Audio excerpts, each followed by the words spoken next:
Agata, great to see you. Thanks for making a bit of time to come and have a chat. Appreciate that. I want to start off by asking you about a statement that you made, which I thought was quite provocative, actually, when we spoke a few weeks back. One of the things that you said to me was that you felt that the SEIS uh, you know, arrangements for investors and for entrepreneurs are completely out of date. In fact, you said SEIS is no longer fit for purpose. I mean, what do you mean by that? And just explain why you think that that's the case, because a lot of people think it's great. Yes, and I still believe that it is great, but it is great to certain subset of startups. So the reason why I believe that actually, unfortunately, SEIS is no longer fit for purpose, especially for venture backable businesses, is because the entire ecosystem has changed and the expectations, especially from VC investors, have dramatically changed. You need to be a global company today if you're building with AI in order to be competitive in the global market.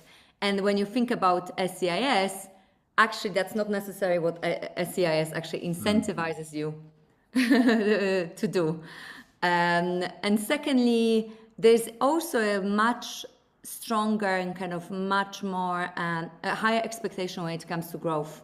And I've seen over the past, maybe 6, 7 years when I've been on the kind of investment side, unfortunately, see more and more founders actually being incentivized to build lifestyle businesses with it. Mm. So I would say, all in all, I think that we should be much more clear in terms of what SCIS is built for, and potentially build in parallel different scheme that will be in its messaging and scope and the kind of and criteria will be much more suited for high growth and high risk ventures. And Something that was that it's a kind of SCIS had this promise. I think that about 13, 15 years ago, but it's no longer. I think that that premise has been broken a few times, and I think that now actually the scope is much too broad for it to be actually useful. yeah, and tell me, I mean, the other thing you just said then was that you felt that the whole ecosystem Mhm. wasn't really particularly fit for purpose in terms of investment. I mean, Ah, just mm, expand on that. I mean, I mean, I take your point about SEIS being, very UK focused. I get that. mhm. Tell me about why the ecosystem as a whole perhaps needs to be rethought a little bit. I mean, Mm. what's your take on that? And it comes back. The reason why I'm saying it is because, again, on one hand, obviously, we live in extraordinary times, and I'm a great believer, and I think that many people listening will support that view. Is that you know, because of the application of AI, we are going to see some extraordinary things happening when it comes to obviously AI's impact on healthcare, on all these industries.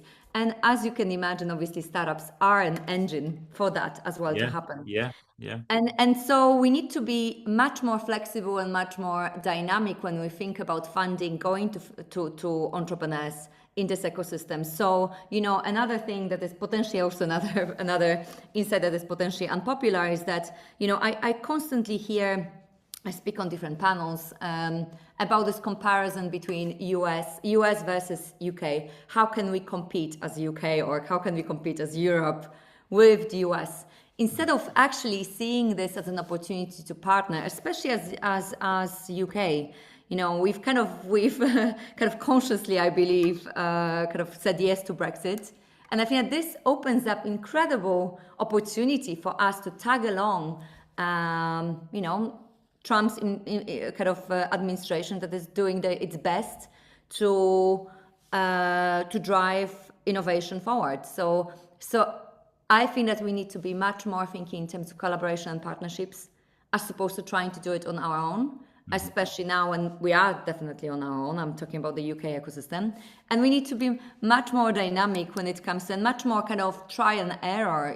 It's okay to be trying schemes and trying things that don't work, because right now AI is evolving so fast, or makes us think in a much more dynamic way, but at the same time we are relying on the 2.0, 1.0 era when it comes to funding, when it comes to ecosystem building and so on, and that has to be changed, because that linear thinking no longer works. We don't have a luxury of playing a catch up in a linear in a linear way behind the US or China. We definitely need to step up, and therefore we need to be able to act in a kind of accelerated way or build incentive schemes that allow us to act quickly and dynamically. I'm not seeing that, and I'm definitely seeing, obviously there's a lot of enthusiasm right now when it comes to Europe. Obviously, the quality of talent hasn't really changed. It's still extraordinary when you look at UK alone, the kind of Cambridge, Oxford, London triangle. But now we need to definitely step up when it comes to how we can deploy capital, when it comes to risk appetite, in terms of those ventures. And yes, and how we can tag along other economies that are doing well right And, now. and, And and, possibly, and yeah. let me ask you, you mentioned the point about collaborating more broadly. I mean, who are you thinking we should collaborate with? I mean, more collaboration with the US, more with Europe, more with China. I mean, it's very easy to say let's collaborate, but Yeah. not everyone are as good of friends as others, are they? Yes. So absolutely US, I would say. I think we've done the collaboration with Europe already with Brexit, like with European Union. It kind of didn't work out, so I wouldn't be going straight into that conversation. I would definitely tag along or kind of collaborate with US. I think that Trump's administration has been very outspoken about having very kind of wanting to do that and being very open and kind of be on friendly terms with UK. So that's alone, it's a strong signal. Again, I've spent about 3 years in Asia when kind of the geopolitical kind of climate was very different. That might have been opportunity then. Right now, I would be just going west. When you look at how much capital is being kind of even earmarked for, again, AI technology alone in the US, you can see this is like unmatched. We cannot really match it in the UK. So why not to take advantage in some way to it by actually collaborating and partnering on schemes that help UK companies grow and scale in the US? And I mean, and you're actually trying to do that, aren't you, with your AI Visionaries project? I mean, just tell us a bit about that project. Yes, so actually AI Visionaries is a accelerator actually program that I have built in partnership with Google in the UK, and it focuses on accelerating growth of AI first and deep tech startups. There are a few programs that are coming up right now. I think that our USP is that we kind of came into market pretty much a few months after ChatGPT came out, seeing this as an opportunity for deep tech founders when we have this availability of structured data, and also AI first companies. That was a new word at that time. Now obviously everybody talks about who wants to be an AI and should be AI first company. And basically, so instead of focusing on fundraising, we focus on company building, accelerating growth of companies as they are building, kind of also define this notion that, I've been an entrepreneur and I've been a VC investor. I believe that when you're building a really strong company that with healthy unit economics and with healthy or accelerating growth, capital is going to find you. And that's whether it's US, UK, European, it actually doesn't matter because you're going to have those options open for you. So therefore, focusing on company growth as opposed to fundraising, it's the key kind of differentiator. And whether it comes through, business, a very specialized business mentorship sessions, but also technology advice and kind of maximizing what's available on the Google Cloud program or kind of platform is also something that we also bring to these entrepreneurs.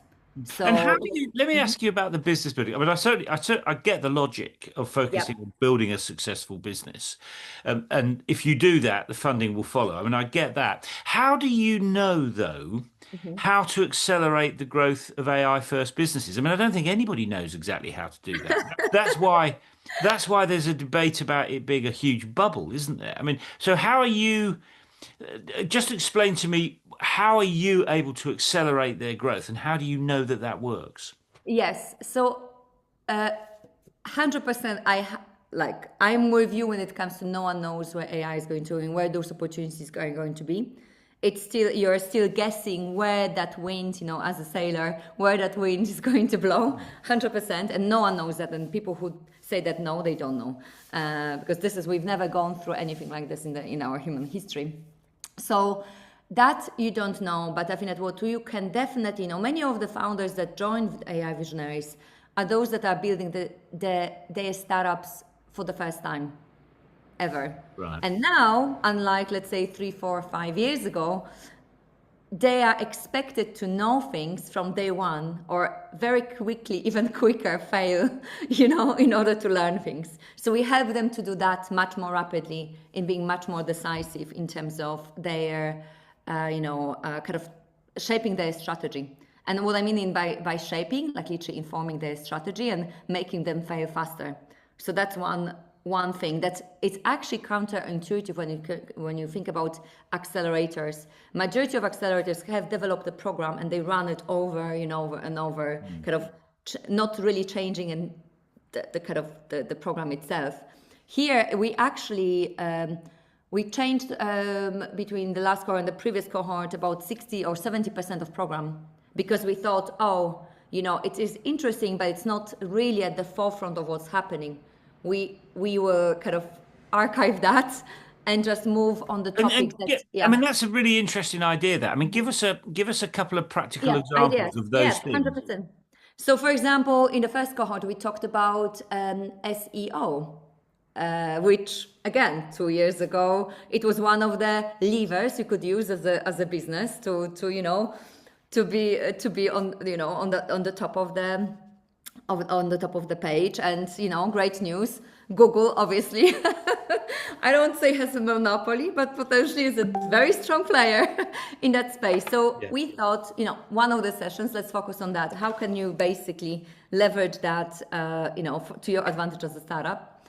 Now, few months later, as little as probably 3-4 months later, we started seeing, obviously, ChatGPT suddenly taking some market share of that search, when people actually would be asking ChatGPT questions, or Gemini, and trying to already getting the answers without needing to go to the actual browser. So even though SEO is still a big topic, many people still pay advisors to take advantage of that.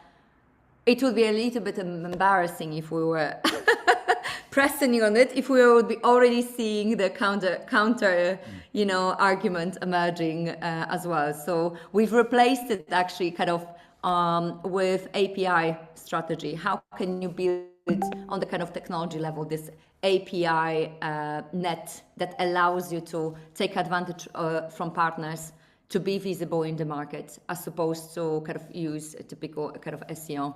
And so you've replaced the kind of the focus on SEO. I mean, I get that. I mean, AI is replacing that as the search model, isn't it? I mean, well, give us another example. I mean, anything else particularly? I mean, I can't think of anything that has, out with the things you've talked about, that has changed that much in terms of the fundamentals of how you build a business. I mean, what have you identified? Another thing is actually marketing. So, traditional marketing, kind of hiring people for marketing, and actually is also going through a dramatic change. So, for example, again, 3-4 years ago, you would want to probably hire that marketer quite early, especially, if your business is kind of consumer facing or even B2B, you need to have that presence. Right now, marketing is kind of almost engineering team's role, or product managers' role. So you see kind of demo days, and you can see kind of engineers being a key point of contact for sales teams on the other side. And therefore, marketers, because your product is evolving so fast, like it's literally you iterate because technology is evolving so fast, you don't have time to go to your marketing team for them to change suddenly, their materials for you to go to the client. So you want to empower the technology team or product teams to be doing the work of marketers, because they are the closest to the clients, and they are the closest to they can be now with AI as well producing those materials. So suddenly the whole oh, how are we marketing the kind of our product is changing, and it's kind of shifting to a completely different types of people. So Yeah. how can you enable your existing team? And also that also builds on the idea of like, obviously, we meaning, investors want to see 3, 4, 5 people team at the earliest stages, not marketing department being built, because again, efficiency of capital is one of the big themes. And that, by the way, I know it sounds kind of maybe now like an old piece of truth, but it wasn't there a year ago. So, Yeah. we I are mean, also, yeah. what you're saying is that small companies are doing it for themselves rather than buying marketing support in. I mean, because they're using AI to do that. I mean, and I Yes, can and see it's that also, trend. but you also want to get technical people to be comfortable around marketing their businesses. So Yeah. there's a bigger pressure. Before you used to have a one guy, in the back office doing, or a few guys working on their own. Now those people need to be marketable. They need to be able to demonstrate your product as kind of at the same time while they are building it. Yeah. One of the other Yeah. things that you mentioned to me, I mean, you just talked about Yes. efficiency of capital, which is a Mm-hmm. very interesting. I mean, I'm an economist by training. I mean, it's a very Mm-hmm. interesting idea that very easy to say, much more difficult to get right, I think. One of the things you said to me was that most VCs, I think you gave me a number, actually Mm-hmm. haven't built businesses. Mm-hmm. Mm-hmm. So, I mean, what you see, I mean, there are some very successful VCs, I might add, but what you see among a lot of VCs is they're chucking jelly at a wall. We'll invest in this, we'll invest in that, we'll invest in the other. They don't actually know what's going to work, and therefore, the efficiency with which they're using capital is not nearly as good as it could be if they had a better understanding of what would work. I mean, what's your take on dealing with that problem? And again, it's very easy to say, much more difficult to deal Yeah. with.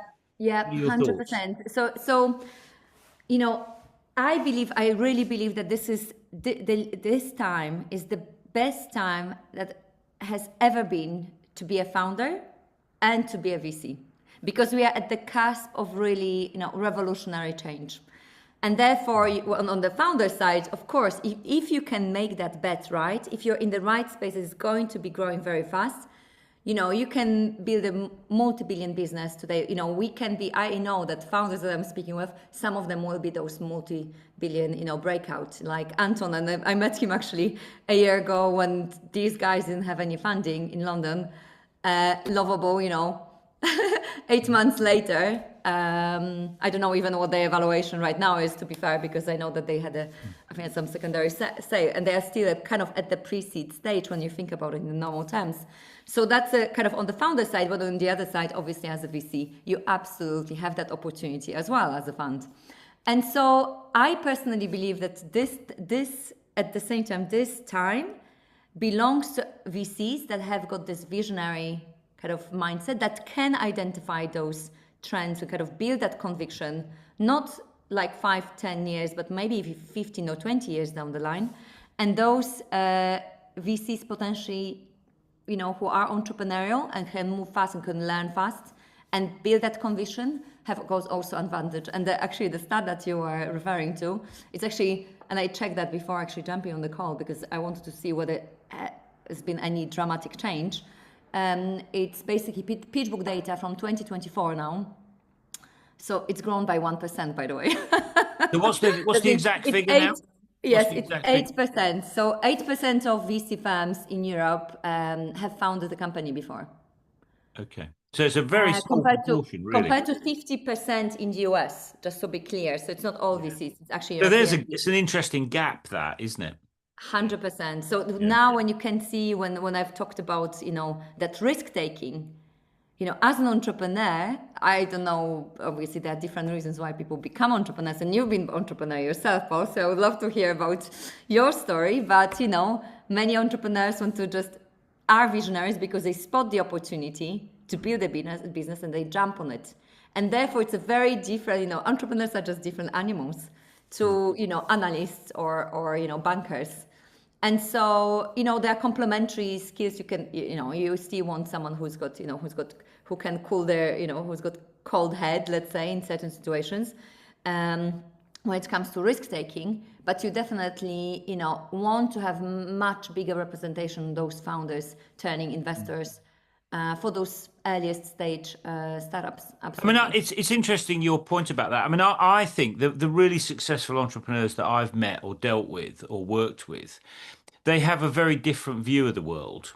And Hmm. that's partly why they're successful because they don't follow conventional wisdom. Hmm. And because they don't do it the conventional way, they're able to develop a competitive Yeah. edge. Edge. And again, that's very easy to say. It's much, much more difficult to do in practice. So, Mhm. But very, I I mean, think let it me ask comes you though, down, yeah. Mhm. I let me think ask you it about, okay. I sorry, think that it comes down as well to the their DNA. I think that entrepreneurs are born. It's not something. I'm not of a view that entrepreneurship can be really taught. You can learn about entrepreneurship, but to become an entrepreneur, I think there are people who are born naturally entrepreneurs, and those are the entrepreneurs that will see the world differently. I don't think this is something that can be taught.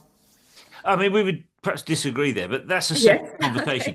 Okay. I mean, I'm a great believer that people can learn anything they want to learn, and what really matters is the motivation. But that's a Interesting one. separate Yeah. conversation on the podcast. But let me just ask you about what you're doing with the AI visionaries. Yeah. I mean, I mean, given what you've just said, Hmm. what sort of impact are you looking to have? Because what you're saying is things need to be done really differently to the way they're being done at the moment. It's this thing about, unconventional wisdom about how to do things. What sort of impact are you trying to have? I mean, just talk us through Yeah. that.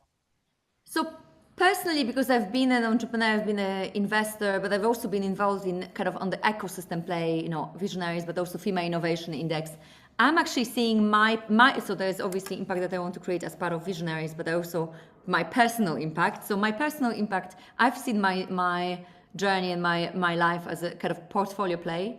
There's no one single thing where I want to build an impact. And AI Visionaries has been a great mechanism for me to have impact on, let's say, society as a whole by backing founders who are truly visionary, who want to make that change in the world. This is why AI Visionaries. So those founders who solve some of the most burning or, let's say, unsexy problems that are still underpinning, our society. So I'll give you an example. On the latest cohort, we had a founder from Novae. Francesca is a solo founder actually. She spent about 30 years pioneering this biomarker. She's pioneered a biomarker that allows you to detect the early onset of blindness and Oh, neurological wow. diseases. Wow. So 30 years in making. And now, it's a revenue generating company. And now we've been looking to potentially, and they've had this thesis already. How can they actually combine that biomarker with AI and computer vision for that process of identification of blindness to be not taking 10 years too late, like as it is right now on the market, but 20 years in its earliest, almost, cellular level kind of moment. And you can see if Novae, and I think that the company is going to be successful, it's going to impact hundreds of millions of lives over the next few years. And So, it's a yeah, great example of how you can combine a very simple business idea, which is to identify blindness early, yeah, with AI technology to use that to do it faster, quicker, and at greater scale. I mean, I yeah. totally get the logic of that. Yeah. Yeah, 100%. We had a company, for example, that maybe more of a kind of. So I personally, I have an inclination, therefore, to be backing technical and deep tech and scientists, founders, because they bring that conviction, and they've been working on technology that now needs to be accelerated, as opposed to trying to find, as you say, how do you identify the opportunity right now Mm. if those opportunities disappear or kind of appear overnight. So this is kind of how you hedge that. This is how you, for me, that's been more interesting, to be backing founders who've already developed technology. So for example, we had on the other side of the spectrum, we had two founders, PhDs, who've developed a kind of AI scanner for the skin that allows businesses as well to tailor their cosmetics. So they also use computer vision, but I think their data set is something like 200,000 they have a very unique data set. They've built it over 3 years, and now they can leverage that data set to be really accurate and go to market with those, partnering with some of the biggest cosmetic brands. And you could see maybe this is a trivial thing, but because people think about skin only from the aesthetics perspective, but also skin is a reflection of what's happening in our body Yeah, yeah, overall. yeah, yeah, yeah. So yeah. No, I totally get that. And I mean, I think it's a really interesting project that you're working on. Let me ask you about your motivation. So, I mean, my experience of building a business is that it's like riding a roller coaster. I mean, there are good days, there are days 100%. that aren't so good, and there's lots of stuff in the middle. I mean, and that is tough. I mean, it's tough mentally as much as anything. I mean, what is it that motivates you, if you like, to get up every day and ride that roller coaster? Sometimes I ask myself this question as well because I really truly don't know sometimes, but I do get up. Yeah. And it's interesting what you said. I love this quote. I think that, I don't know, I think I heard it from Elon Musk, to be fair, but I think that he was also quoting someone, which is, he said something along the lines, entrepreneurship is like chewing glass, staring into abyss. Right. Which is maybe even more physical and kind of tangible kind of description of how Yeah. it actually feels like. It never feels comfortable. Yeah. It always feels like you're on the edge and you're outside of your comfort zone. And I almost feel like if I don't feel like I'm outside of my comfort zone, I'm doing something wrong. So there's a kind of this perverse nature of entrepreneurs that you want to be in constantly putting yourself in the kind of position of pain. Yeah. You got to get Yeah. comfortable being uncomfortable, haven't you? If you see what I mean. Yes, but I think that this is my argument that Paul, you need to have it in your nature. I don't. I think that since I was young, I've been always kind of feeling pleasure in doing so, in actually challenging and actually identifying places where people are not really thinking of. Queuing where there was no queue, like kind of going into, I've been always looking for kind of outlier situations. And coming back to my motivation, I think that impact and kind of doing something with my time that is bigger than what usually a kind of average person does. I think it has been something that maybe it came from my parents. I'm thinking out now loud. My dad retired when he was, in his early 30s. Basically he was very fed up with his corporate job, and he's built a water power station, Wow. literally from scratch. Wow. And that allowed him to just not work for anybody else for the rest of his life. And that's not necessarily someone like an average idea, an average person would have. So I think that maybe that's why I believe that this is, to a certain degree, it is in your genes, but then what do you do with it? And I think that's potentially for me driving this impact. And I know at the same time the downside of that, it's like I'm actually not, I've had really big and hard time to be engaged and to be excited by small ideas and actually have this local community play. I know that many people are very good at that. For me, I'm already thinking, how is an opportunity for me to go global with it? Yeah. Yeah. So I don't get excited about things that are not at scale. And yeah, that's the downside of that. Yeah. Yeah, no, and guess you I can do see both. why. I mean, I totally get why that's exciting. I mean, I think that's exciting as well. And one of the other things that's interesting about building a business today is Mhm. that you're doing it, if you like, in the age of social media. I mean, people build businesses and they're scrutinized. I mean, you can't go on Yeah. LinkedIn without people looking at you. Yeah. I mean, what's your take on that experience of building a business, if you like, in the spotlight? Because even if Yeah. you've got a small business that is not doing anything tremendously exciting, you're still in the spotlight. You can, Yeah. what's your take on that? Because that's very Yeah. different from, say, 20, 30 years ago. Oh, 100%, even 10 years ago, exactly. Yeah. When you think about the iPhone, it's been, I don't know, 14 years, 15 years. Um, I will tell you, so as you were saying that, this is exactly, I've been feeling discomfort. Right, okay. Coming back to discomfort, this is one thing that I need to work on. So personally, there's definitely this doesn't work with my nature. I know I might come across as outgoing, but I'm an introvert and extrovert at the same time, and I actually like my life to be private. And I feel like as an entrepreneur, you need to have this sacred space, that only belongs to you. Otherwise, if you're everywhere for everyone, I find it, it's very, I don't know, from a psyche perspective, I find it's difficult to manage. It's hard. Um, Yeah. it's hard. Yeah. So I think that in a way it's unfortunate. This is just my view that the industry has gone this way. On the other hand, it's such an advantage if you can do so, and if you're natural, and if you're just don't have a problem with that, because that's it. If you can own media, if you can build a community around what you say, Mm. who you are, and build people around around you and around your product, this is an amazing and kind of unfair advantage. And it's about, to be fair, if this is kind of in your nature to do so, it's all about consistency. It's about discipline. It's about posting and actually being clear about what you're going to be doing, what you're not going to be doing as a starting point, and just doing it on the consistent basis. So, for example, something that I've done, just not to be on the screen and kind of screaming, and that people on LinkedIn that kind of take pictures of themselves, recording. Oh, I've just had my first coffee. I'm like, hooray, unfollow, because I like to be focused. Yeah. But I've actually started this newsletter about 5 years ago now, almost. Writing about my ideas in terms of what's happening in the industry, exactly.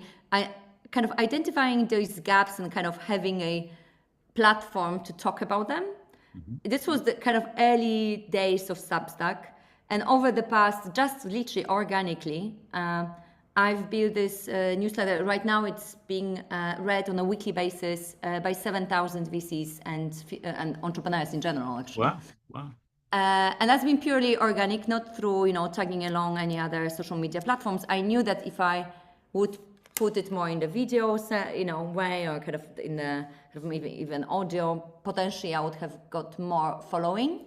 But I feel like this platform had kind of helped me, but also worked with me as a person. So it's also important, coming back to your point, is not to lose yourself. I think that being authentic and actually it's potentially more important. So if you don't feel that, camera or kind of taking pictures on LinkedIn is good for you, it's also, as an entrepreneur, your business, especially if you're in B2B, the likelihood, don't do it for VCs. If your audience is not on LinkedIn, just don't do it. So make sure that the media that you use, medium that you use is fit for the purpose of whoever you want to kind of build that community with. Let me just Yeah. ask you about your Substack newsletter. I Yep. mean, what is it? What's behind that? Is it that you are trying to say to people, we need to do things differently? Is that what the newsletter is about? Or is it, I mean, a newsletter conventionally is saying this is what's happening.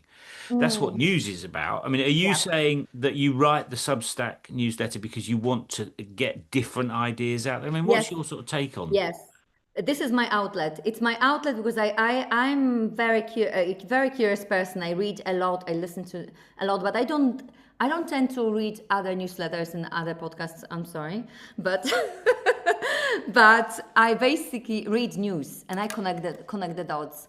And then I speak with people, I'm quite active in this ecosystem, go to events and I'm like, okay, this is a very outdated idea. And these ideas, they see that are outdated or people don't talk about them. They just get stored in my mind and I just want to share those ideas. And those ideas very often are literally people then come to me because, many people I meet people who read my newsletter and they say, wow, why no one is talking about it? I'm like, tell me about it. But I guess, I'm focused on it. I'm always curious and I'm always looking at macro versus what's happening on the ground and I'm seeing those gaps. So I feel like this has been a kind of what's built this success. So I always take the news and it's always relevant. It's always about what's happening currently in the market.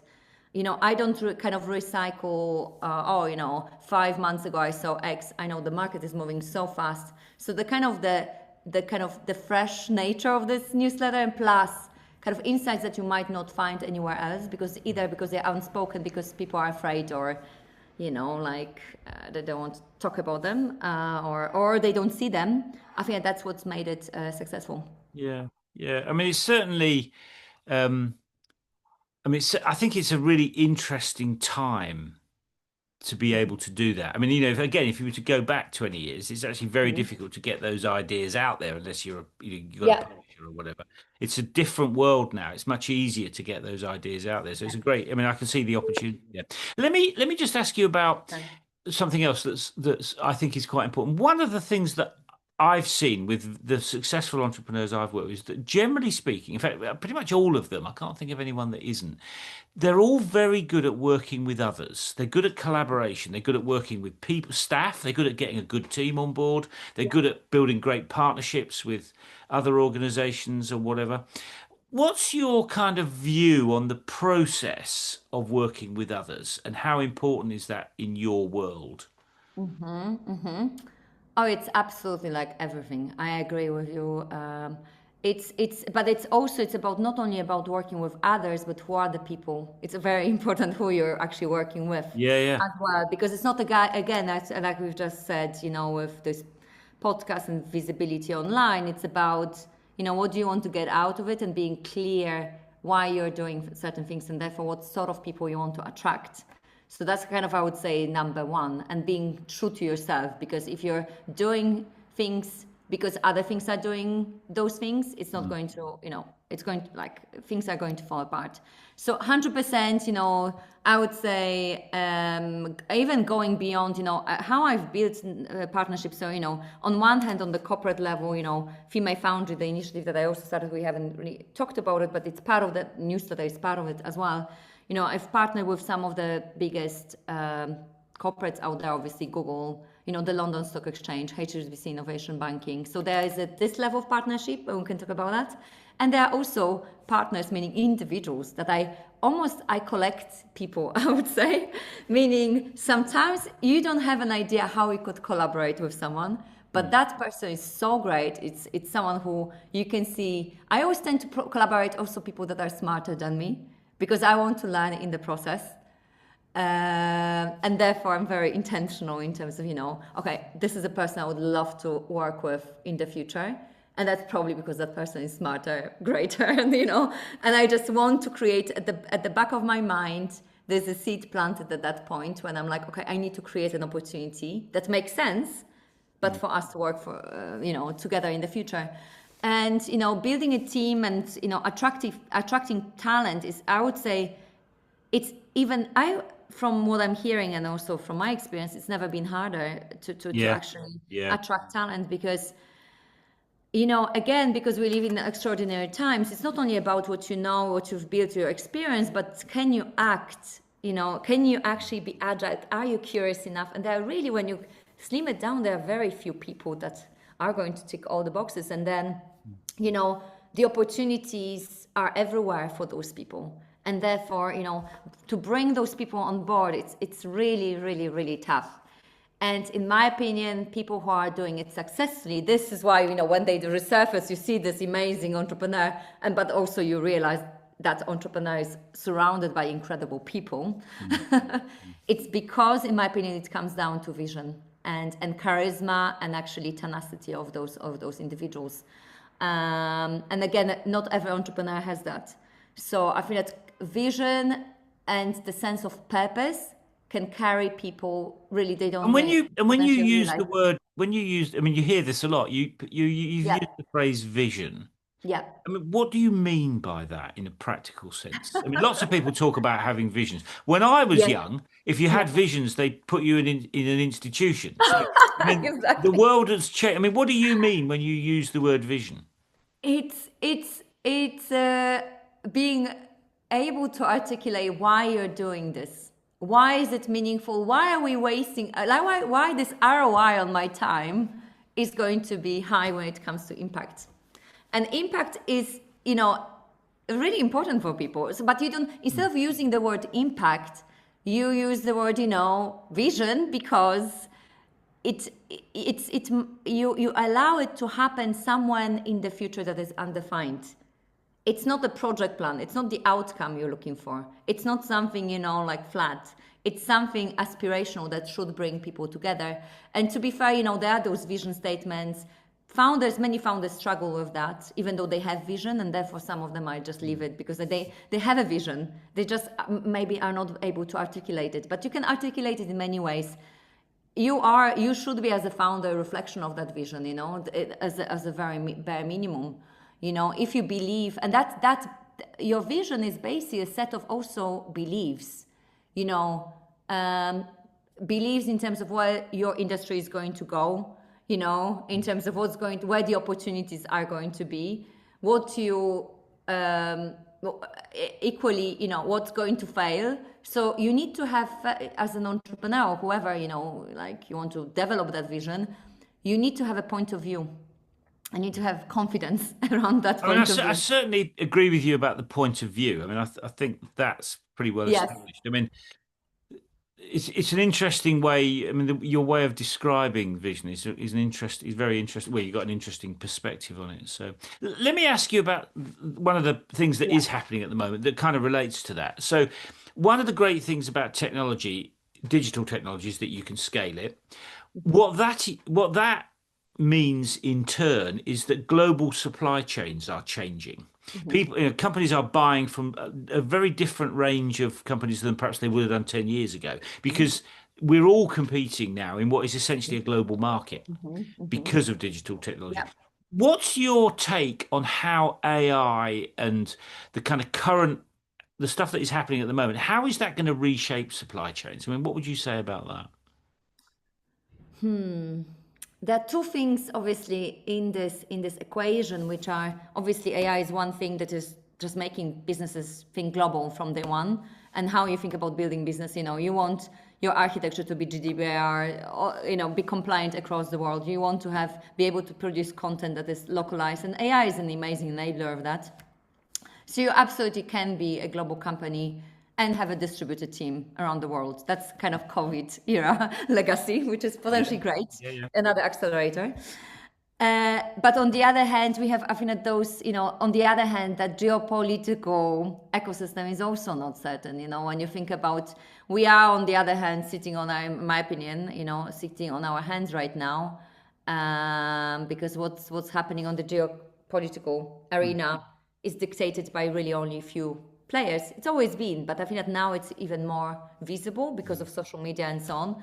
And so I don't think that the future of supply chains is going to be only shaped by AI. I think it's more so going to be AI in a sense of economic power. So AI, absolutely, those, so coming back to, again, that, those countries that can fully embrace AI and be able, to create that flywheel effect where you have, access to data center, access to capital, and you have amazing technical and kind of founders and talent in general, will be able to grow faster and kind of economically. And in the future, maybe that kind of order that we see today is going to change as a consequence because of AI. And these are going to be the players that will be shaping the supply chain, kind of dynamics. Because right now I know exactly, I spoke with a founder actually a couple of weeks ago who completely had to, or decided to their reliance was on Chinese manufacturers. And, over the past 2 years, they just decided to completely reshuffle, kind of restructure their business, not to have that risk anymore in their business. And it took us about 1.5 years to do it end to end. And so I think that is the elephant in the room. But I feel like as well, it's not really the final order when it comes to geopolitical, I'm not going to be naming these countries, everybody knows them. I think that AI is going to be an enabler of other countries to play a significant role in the future. Yeah. I mean, I guess what you're saying is if you adopt it quickly, it'll give you advantages over people that don't adopt it quickly. That's really... Oh, 100%. And therefore, what you see with EU, I'm sorry to say it, finally loosening the GDPR rules that, let's be honest, set a little bit of, served some value, but not really kind of, if anything, restrained, kind of founders' ability to train models, to have get access to training data. I'm not sure whether you saw it, 2 weeks ago, they've kind of said, over the past 2 weeks, loosening the rules. So yes, kind of deregulation to a certain degree that, unfortunately, to make yourself competitive is part of that spectrum. Yeah. I mean, whichever way it shakes down, it's going to be interesting, is my take on it. Oh, 100%. Let me ask you a bit about the journey that you've been on. I mean, you've done some really interesting things. If you were to go back, if you look back on that journey, I mean, what would be the most important things that you've learned? Wow. Paul. I think that I've learned. Oh wow! You should have asked me. You should have sent me this question, because there are definitely many lessons. But I think that one around people that you've mentioned already was one of the lessons. It wasn't in my nature. I was more of an introvert actually Hmm. when I grew up, and I wanted to do certain things my way, and I just learned how to work with people. Actually, funny enough, I think that I employed or kind of recruited about 70 people up to this point. And that was the self-learning process of leadership and kind of how to manage people. But I started very early. I had a team of 20 people when I was 20. So that there were many painful lessons then, but at the same time, I was like a sponge. So I learned a lot about that.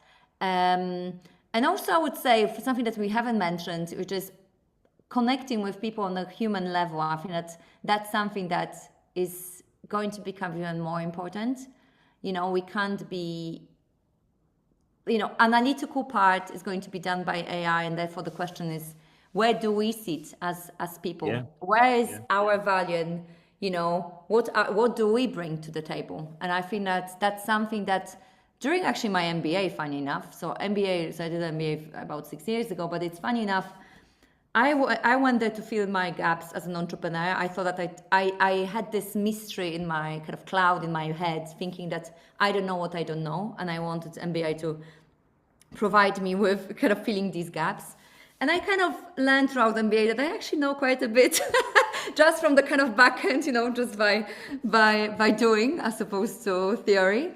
But it gave me one lesson that we had this very short course, which is kind of, maybe I shouldn't be talking about, because I don't know why they withdrew that course, but basically it was a little bit of a psychological experiment, which was called team dynamics. Hmm. We were put in a room of I think there were about 50 students put in a room for 4 days with very short breaks and with no script. Like literally they've left us alone in the secular room with no food, no drinks, that's it. You're here for the next 4 hours. Okay, what's the script? What are we going to be talking about? No script, we're just do whatever you want.